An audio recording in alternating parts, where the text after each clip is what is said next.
Briefing de plongée sur l'épave de Bonsung. Bienvenue sur l'épave de Bonsung. La première partie importante de la plongée est de trouver l'épave.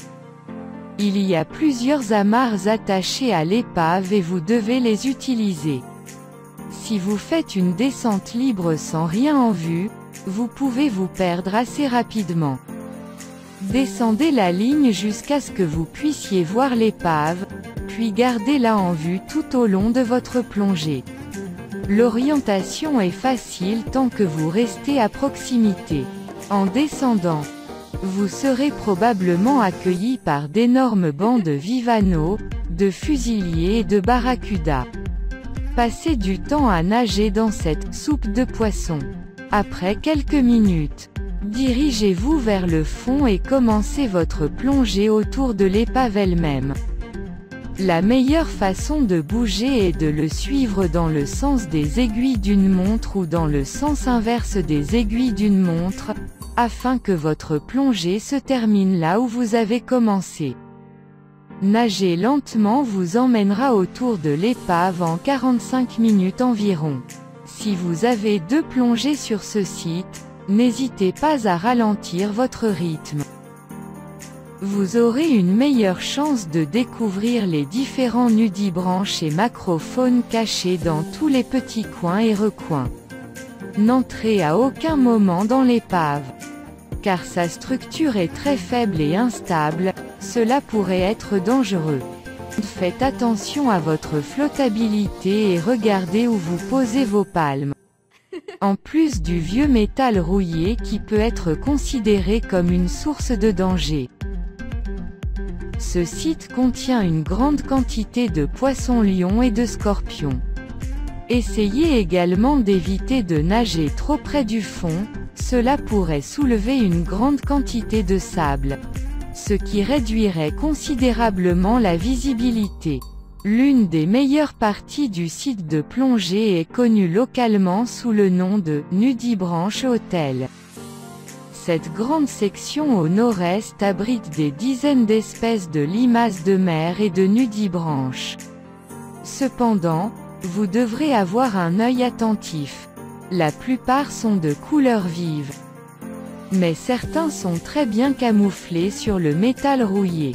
Un amateur de nudibranche peut passer toute sa plongée sur cette partie de l'épave de Bonsung. Enfin, terminez votre plongée en nageant une dernière fois dans les immenses bancs de poissons, ils sont vraiment impressionnants. Ensuite, éloignez-vous de l'épave pour faire votre arrêt de sécurité et assurez-vous d'utiliser un parachute de surface. Le site peut parfois être chargé de bateaux entre les croisières et les excursions d'une journée au départ de Bang Sak Beach. Route de l'épave de Bonsung. Descendez le long de la ligne d'amarrage sud jusqu'à ce que vous voyiez la structure métallique en forme de X. Commencez votre plongée dans le sens des aiguilles d'une montre. Nagez lentement et regardez à l'intérieur de tous les coins et recoins de la faune macro. Casquette de boussole Vrek Bonsung. Utilisez ce cap de boussole pour voyager de la ligne d'amarrage à l'extrémité nord-ouest du récif artificiel. Terminez votre plongée au même endroit où vous l'avez commencé. Si votre bateau est attaché à la ligne, arrêtez-vous ici. Sinon, vous pouvez le faire dans le bleu. Bienvenue sur l'épave de Bonsung. La première partie importante de la plongée est de trouver l'épave. Il y a plusieurs amarres attachées à l'épave et vous devez les utiliser. Si vous faites une descente libre sans rien en vue, vous pouvez vous perdre assez rapidement. Descendez la ligne jusqu'à ce que vous puissiez voir l'épave. Puis gardez-la en vue tout au long de votre plongée. L'orientation est facile tant que vous restez à proximité. En descendant, vous serez probablement accueilli par d'énormes bancs de vivanos, de fusiliers et de barracudas. Passez du temps à nager dans cette soupe de poisson. Après quelques minutes, dirigez-vous vers le fond et commencez votre plongée autour de l'épave elle-même.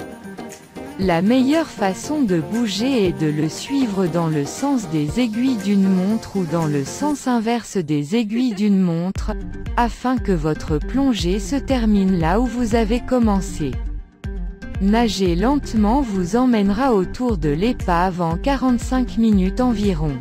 Si vous avez 2 plongées sur ce site, n'hésitez pas à ralentir votre rythme. Vous aurez une meilleure chance de découvrir les différents nudibranches et macrophones cachés dans tous les petits coins et recoins. N'entrez à aucun moment dans l'épave. Car sa structure est très faible et instable, cela pourrait être dangereux. Faites attention à votre flottabilité et regardez où vous posez vos palmes. En plus du vieux métal rouillé qui peut être considéré comme une source de danger. Ce site contient une grande quantité de poissons-lions et de SCO-fish.